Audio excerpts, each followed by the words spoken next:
ওর লাগে প্রেম করছি দেখা আজকে আমার রিক্সা চালাইতে হইতাছে, আর নাহলে তো মামা আজকে আপনার জায়গায় থাকতাম। আরে টুম্পা, তোর লাগে প্রেম কইরা আজকে আমার হাতে হ্যান্ডেল পায়ে প্যাডেল।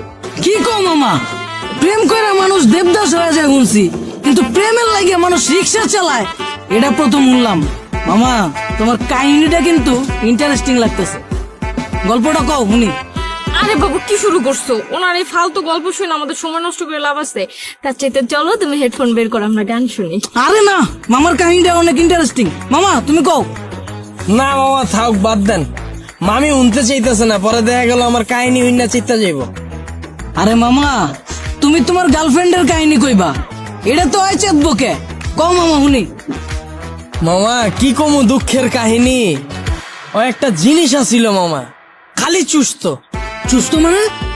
পুরা কাহিনী কই মামা, শুনেন তাইলে সেনা বুঝবেন। ওর মায়ায় বইরা মামা একটা চাকরি করতাম, ওই চাকরিটাও গেছে গা। পরে আর কি করার, বন্ধু বান্ধবের টাকা ধারলে ওর লগে দেখা করতাম। মাসের ভিতরে 15 দিনে দেখা করতাম মামা, 15,000 চুইসা লাইতো। কেমনে মামা? মামা হয়তো মাইয়া ছিল না মামা, হয়তো পিশাচা ছিল। রক্তের মতো টাকা খালি চুইসা খায়া ফেলাইতো। তাও মামা মনেরে বুঝ দিতে পারতাম, যদি মামা দইরা রাখতে পারতাম।